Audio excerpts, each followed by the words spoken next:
Pernah nggak kamu diam saja tapi dihina? Kamu nggak salah apa-apa tapi dianggap lemah? Atau lebih pahit lagi, kamu berbuat baik tapi malah diremehkan. Rasanya seperti ditampar tanpa tangan. Mereka nggak pakai kekerasan, tapi kata-kata mereka tajam, penuh sindiran, penuh arogansi. Dan sayangnya, kamu masih mengingat semua itu sampai sekarang. Mungkin kamu pernah duduk sendirian sambil mengulang-ulang kata-kata mereka. Apa aku memang serendah itu? Apa mereka benar? Aku cuma buang-buang waktu. Atau yang paling nyakitin, kenapa aku diam saja waktu itu? Tenang, video ini bukan untuk membangkitkan dendam, tapi untuk membangkitkan kendali dirimu. Karena ada cara untuk membuat mereka terdiam, tanpa harus berteriak. Ada kalimat-kalimat dari filsuf Stoik yang kalau kamu pahami dan tanamkan dalam dirimu, bukan cuma bisa menguatkan mentalmu, tapi juga bisa menghancurkan ego orang yang selama ini merasa lebih tinggi dari dirimu. Dan yang paling menarik, kamu nggak perlu berkata kasar. Cukup dengan kalimat-kalimat ini dan sikapmu yang tenang, mereka akan merasa tersentil tanpa kamu harus menjatuhkan diri ke level mereka. Sebelum lanjut, subscribe sekarang. Dan jangan lewatkan bagian poin terakhir dalam video ini. Karena kalimat nomor 7 bisa bikin orang diam 1000 bahasa. Sekarang, mari kita mulai. Poin 1. Orang yang merendahkanmu sedang membocorkan kelemahan dirinya sendiri. Bayangkan ini. Seseorang menertawakan impianmu. Dia mencemooh keputusanmu. Atau meremehkan usahamu di depan orang lain. Tapi pertanyaannya, kenapa dia perlu melakukan itu? Filsuf Stoik percaya, perilaku orang lain adalah cermin dari kekacauan batinnya sendiri. Epictetus berkata, apa yang orang lain katakan tentangmu lebih banyak menceritakan mereka daripada dirimu. Orang yang stabil nggak butuh merendahkan.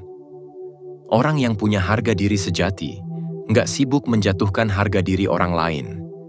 Jadi saat seseorang merendahkanmu, sebenarnya dia sedang memperlihatkan ketidakmampuannya mengelola harga dirinya sendiri. Mungkin dia iri. Mungkin dia takut kamu melampaui dia. Atau bisa jadi, dia sedang berusaha menutupi kelemahannya dengan membuatmu tampak kecil. Disinilah letak kekuatan kalimat pertama ini. Ketika kamu mengingat bahwa setiap hinaan adalah kebocoran ego mereka, kamu akan berhenti bereaksi dengan rasa marah atau rendah diri. Sebaliknya, kamu akan mulai melihat mereka dengan iba, atau bahkan kasihan. Bayangkan betapa frustrasinya seseorang yang hidupnya harus terus membuktikan bahwa dia lebih baik dari orang lain, dengan cara menjatuhkan. Itu bukan kekuatan, itu kelemahan yang dibungkus sombong. Dan tahu nggak apa yang paling menyakitkan buat mereka? Kamu yang tetap tenang, kamu yang tidak terguncang, kamu yang tidak butuh pembenaran. Itu menghancurkan ego mereka lebih dalam dari kemarahan apapun. Karena mereka ingin kamu bereaksi, mereka ingin kamu membalas, mereka ingin kamu terlihat rapuh. Tapi kamu hanya diam, menyadari, ini bukan tentang aku, ini tentang batin mereka yang sedang bocor. Dan ketika kamu bisa sampai di titik itu, kamu nggak perlu lagi balas dendam. Karena kamu sudah menang, secara mental. Poin 2. Jika aku marah karena direndahkan, itu tandanya aku setuju dengannya. Kebanyakan orang tidak sadar. Mereka tidak marah karena direndahkan. Mereka marah karena mereka merasa hina itu benar. Itulah jebakan terbesar. Ketika seseorang berkata, kamu kerja keras tapi hidupmu gitu-gitu aja. Lalu kamu emosi, panas, dan merasa harus membela diri. Itu karena ada bagian dalam dirimu yang merasa takut mereka benar. Filsuf Stoik seperti Marcus Aurelius mengajarkan, jika sesuatu tidak membuatmu rusak secara moral, maka itu bukan masalahmu. Artinya kalau kamu tahu harga dirimu tidak bergantung dari komentar orang, maka tak ada komentar yang bisa menyentuhmu. Dan justru saat kamu bereaksi, kamu sedang memberi mereka validasi. Kamu bilang secara tidak langsung, iya, aku terganggu karena aku takut kamu benar. Inilah kenapa Stoikisme mengajarkan untuk tidak cepat tersulut. Karena amarahmu bisa jadi bukan pertahanan, tapi pengakuan tersembunyi bahwa kamu ragu terhadap dirimu sendiri. Sekarang pikirkan ini. Apa jadinya kalau kamu tetap tenang ketika direndahkan? Kamu tidak tersenyum sinis. Kamu tidak membalas dengan hinaan. Kamu hanya diam dan menatap mereka seolah mereka tidak penting. Itu bukan kelemahan. Itu adalah kemenangan batin. Dan di kepala orang yang merendahkanmu, itu seperti palu godam yang menghantam harga dirinya sendiri. Kenapa? Karena mereka butuh reaksimu untuk merasa menang. Tapi kamu menolak main dalam permainan mereka. Kamu bilang, tanpa suara, kamu bukan siapa-siapa sampai aku menganggapmu. Dan ego mereka pelan-pelan akan retak. Ketenanganmu akan membuat mereka bingung. Kenapa dia nggak tersinggung? Kenapa dia nggak membela diri? Jangan-jangan dia benar-benar kuat. Itulah kekuatan kalimat ini. Kamu hanya akan terluka jika kamu mengizinkannya. Dan stoikisme mengajarkan bahwa kamu punya kuasa penuh atas izin itu. Poin 3. Pendapat orang lain tidak lebih kuat dari pendapatku tentang diriku sendiri. Orang lain bisa bicara apa saja. Mereka bisa bilang kamu bodoh, lemah, nggak berbakat, nggak punya masa depan. Tapi sekuat apapun suara mereka, kalau keyakinan dalam dirimu lebih kuat, maka suara mereka hanya akan terdengar seperti angin lewat. Filsuf Stoik bernama Seneca pernah mengatakan, "Tidak ada yang menghina kita tanpa izin dari batin kita sendiri." Itu bukan sekadar kata-kata bijak. Itu adalah tamparan sadar bahwa harga dirimu bukan ditentukan dari luar, tapi dari dalam. Orang bisa memberi label apapun padamu, tapi kamu yang memutuskan apakah label itu layak ditempel atau dibuang tanpa dibaca. Masalahnya, kebanyakan orang kehilangan kuasa atas opini mereka sendiri. Mereka mulai percaya kata-kata orang yang merendahkan karena sejak awal mereka tidak punya narasi kuat tentang siapa diri mereka. Dan disinilah stoikisme menyelamatkan kita. Ia membisikkan bahwa satu-satunya pendapat yang perlu kamu rawat adalah pendapatmu sendiri. Kalau kamu tahu bahwa kamu sedang berusaha, kamu berkembang, kamu terus belajar, apa pentingnya hinaan dari orang yang tidak tahu prosesmu? Dan justru, ketika kamu tetap berdiri dengan keyakinan tenang, ketika kamu bilang dalam hati, "Aku tahu siapa diriku, dan kamu bukan siapa-siapa yang bisa mendefinisikan aku," maka kalimat itu akan membakar ego mereka dari dalam. Kenapa? Karena mereka berharap kamu ragu. Mereka ingin kamu mempertanyakan diri sendiri, tapi kamu malah teguh, kamu malah yakin, kamu malah tidak tergores. Dan yang paling menyakitkan buat orang yang penuh ego adalah ketika mereka merasa tak lagi punya pengaruh. Hinaan mereka nggak masuk, sindiran mereka memantul, cibiran mereka seolah dilempar ke tembok batu. Itulah efek dari kalimat stoik ini. Kamu menjadi orang yang tak tergoyahkan, karena kamu lebih percaya pada suaramu sendiri daripada suara dunia. Dan ketika kamu hidup dengan keyakinan itu, ego siapapun yang mencoba merendahkanmu akan perlahan-lahan runtuh oleh ketenanganmu yang mengintimidasi. Poin 4. Kamu boleh menghina, tapi aku yang memilih apakah aku akan tersinggung atau tidak. Bayangkan ini, seseorang menyentilmu dengan kalimat sinis. Nada bicaranya meremehkan. Matanya menatapmu seperti kamu tidak ada harganya. Semua orang di sekitar kalian ikut mendengar. Tapi kamu diam, tenang, tidak membalas. Orang itu bingung. Dia menunggu reaksi. Tapi kamu tetap tak terusik. Dan di titik itu, sesuatu dalam dirinya mulai retak. Karena dia sadar, kuasa untuk menyakitimu ternyata tidak pernah ada di tangannya. Stoikisme mengajarkan bahwa kita tidak bisa mengontrol apa yang orang lain lakukan, tapi kita sepenuhnya berkuasa atas bagaimana kita meresponsnya. Epictetus bahkan menulis, bukan hal-hal di luar yang menyakitkan kita, tapi penilaian kita terhadap hal-hal itu. Artinya, saat seseorang merendahkanmu, kamu masih punya pilihan. Apakah kamu akan menjadikannya penting, atau kamu biarkan lewat seperti suara radio yang tidak kamu dengarkan? Dan inilah yang membuat ego orang itu mulai berkeping. Karena saat kamu tidak marah, kamu tidak tersinggung, kamu tidak balas sindir, kamu sedang menunjukkan bahwa kamu lebih tinggi dari permainan mereka. Orang yang merendahkanmu ingin menekan tombol emosi dalam dirimu. Mereka ingin kamu hilang kendali. Mereka ingin melihatmu turun ke level mereka. Tapi saat kamu tidak merespons sesuai harapan mereka, mereka akan panik. Ketenanganmu bukan hanya pertahanan, ia adalah senjata yang paling mematikan. Karena ketenangan seperti itu bukan sekadar sabar, tapi kesadaran penuh bahwa kamu memiliki kendali atas dirimu. Dan yang paling menghancurkan bagi ego mereka adalah ini.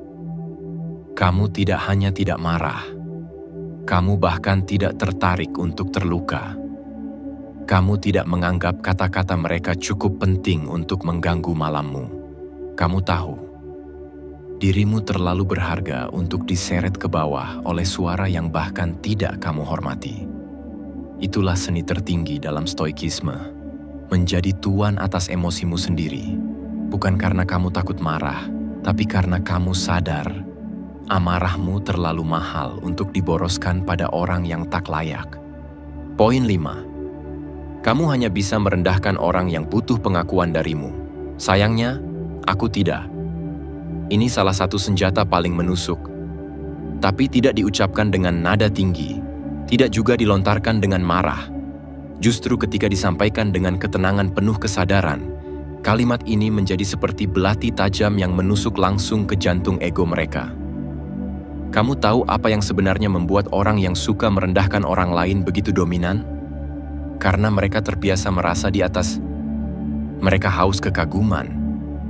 Mereka butuh kamu merasa kecil agar mereka bisa merasa besar. Mereka ingin kamu butuh validasi mereka, supaya mereka bisa menentukan nilaimu. Tapi ketika kamu menunjukkan bahwa kamu tidak butuh pengakuan mereka, ketika kamu memperlihatkan bahwa kamu tetap tenang, percaya diri, dan teguh, meskipun mereka mencemoohmu, itulah momen ketika ego mereka mulai runtuh. Karena, sadarlah, orang yang kuat tidak butuh merendahkan. Yang merendahkan seringkali merasa rendah di dalam dirinya sendiri. Mereka mencoba menutupi luka batin dengan meremehkan orang lain. Dan target favorit mereka adalah orang yang lemah, yang masih butuh diterima, diakui, dipuji. Tapi kamu sedang belajar menjadi pribadi stoik. Kamu belajar berdiri tanpa pujian dan berjalan tanpa tepuk tangan. Itulah kenapa ketika kamu membalas dengan ketenangan, tanpa perlu membuktikan diri, kamu sedang berkata dalam diam, "Aku tahu siapa diriku. Aku tidak butuh kamu untuk menyadarinya." Dan kalimat seperti itu lebih menghancurkan daripada 1000 kata makian, karena kamu tidak memberi mereka apa yang mereka cari, pengaruh. Filsuf stoik mengajarkan, jangan membiarkan orang lain menetapkan harga dirimu. Karena saat kamu serahkan itu ke tangan mereka, kamu akan menjadi budak ego mereka. Tapi ketika kamu tarik kembali harga dirimu, kamu tunjukkan bahwa kamu tak bisa dikendalikan. Maka mereka sadar, mereka tidak punya daya atasmu. Dan orang yang merasa tidak punya kuasa akan mulai takut. Karena ego mereka hidup dari rasa dominan. Dan saat kamu tidak lagi tunduk, mereka kehilangan identitas yang selama ini mereka pakai untuk menjatuhkanmu. Poin 6. Orang bijak tidak mengubah arah hidupnya hanya karena suara yang mengejek. Kamu pernah merasakannya, kan? Saat kamu sedang mencoba, berproses, membangun sesuatu dari nol, tapi tiba-tiba muncul suara-suara yang meremehkan langkahmu. Ada yang berkata, "Ngapain sih? Gak akan berhasil juga. Gaya banget, padahal gak punya apa-apa. Sok sibuk, sok berkembang, padahal biasa aja." Lucunya, mereka yang paling kencang bicara seringkali tidak lebih baik darimu. Mereka hanya tidak tahan melihatmu bergerak. Karena gerakanmu menyadarkan mereka bahwa mereka sendiri sedang diam. Disinilah stoikisme datang sebagai perisai. Ia mengajarkan satu hal penting. Tujuanmu lebih penting dari hinaan mereka. Jalanmu lebih penting dari sorakan penonton yang tidak pernah ikut berlari. Marcus Aurelius pernah menulis, "Jika kamu dipengaruhi oleh hinaan, kamu sedang menyerahkan hidupmu pada lidah orang lain." Dan itu benar. Karena setiap kali kamu mengubah arah karena kata-kata mereka, kamu sedang berkata bahwa hidupmu bisa dikendalikan oleh komentar yang bahkan tak kamu hargai. Ego mereka akan mulai bergidik. Ketika kamu tetap berjalan, kamu tetap bekerja dalam diam. Kamu tidak banyak bicara, tidak banyak klarifikasi. Kamu tidak sibuk membela diri karena kamu terlalu fokus membangun sesuatu yang nyata. Dan disitulah letak hancurnya harga diri palsu mereka. Mereka merasa kehilangan kendali. Mereka tidak bisa lagi mempengaruhi arahmu, karena kamu sudah menemukan jalur yang lebih besar dari sekadar pembuktian. Kamu tidak lagi bertanya, "Apa kata orang?" Tapi kamu bertanya, "Apa ini langkah yang benar untukku?" Dan itulah kalimat yang diam-diam menusuk mereka. Orang bijak tidak mengubah arah hidupnya hanya karena suara yang mengejek. Karena dalam dunia yang bising, diammu bisa jadi ancaman. Fokusmu bisa jadi intimidasi, dan keteguhanmu bisa menjadi senjata yang membuat ego mereka retak tanpa suara. Poin 7. Harga diriku tidak dijual di pasar opini. Ini adalah pukulan terakhir. Kalimat ini bukan untuk menyerang, tapi untuk memutus rantai ketergantungan paling mematikan dalam hidup banyak orang. Ketergantungan pada pendapat orang lain. Kita hidup di zaman ketika semua orang punya opini. Tentang gayamu, tentang caramu bicara, tentang keputusan yang kamu ambil, bahkan tentang hal-hal yang tak kamu minta mereka nilai. Tapi stoikisme datang bukan untuk membuatmu melawan mereka. Stoikisme mengajarkanmu cara menarik batas antara dirimu yang otentik dan suara di luar yang bising. Ketika kamu berkata, "Harga diriku tidak dijual di pasar opini," kamu sedang menyatakan bahwa kamu bukan produk yang bisa ditawar-tawar oleh ego orang lain. Kamu bukan sekadar angka di mata mereka. Bukan sukses hanya jika mereka bilang kamu hebat. Bukan gagal hanya karena mereka menyebutmu tidak pantas. Orang yang suka merendahkan hidup dari satu hal, membandingkan. Mereka butuh kamu merasa lebih rendah agar mereka merasa lebih tinggi. Tapi saat kamu tidak bermain dalam permainan itu, mereka kehilangan medan perangnya. Kamu tidak lagi bertarung di tempat yang sama. Kamu naik level. Dan dari atas sana, suara mereka terdengar seperti bisikan yang tak lagi penting. Kalimat ini, bila diresapi, bisa menjadi benteng bagi mentalmu. Aku hidup sesuai nilai yang kupercaya, bukan penilaian yang mereka bangun. Dan itu membunuh ego mereka secara perlahan, karena kamu tidak terpancing, tidak ikut drama, tidak sibuk menjawab, tidak haus dibenarkan. Kamu hidup dengan arah yang kamu pilih sendiri. Kamu tidak menaruh harga dirimu di meja terbuka untuk dilelelang oleh orang-orang yang bahkan tidak berinvestasi dalam hidupmu. Dan ketika kamu tetap berdiri tegak, tanpa amarah, tanpa pembelaan, saat itulah kamu jadi refleksi yang menakutkan bagi mereka. Karena mereka sadar, kamu sudah terlalu kuat untuk diruntuhkan oleh suara yang lemah. Sekarang kamu tahu, 7 kalimat ini bukan sekadar kata-kata. Mereka adalah prinsip. Mereka adalah benteng mental. Dan kalau kamu mampu menghidupinya, kamu tidak hanya membuat ego orang lain hancur, tapi kamu juga membangun versi dirimu yang tidak bisa digoyahkan oleh siapapun.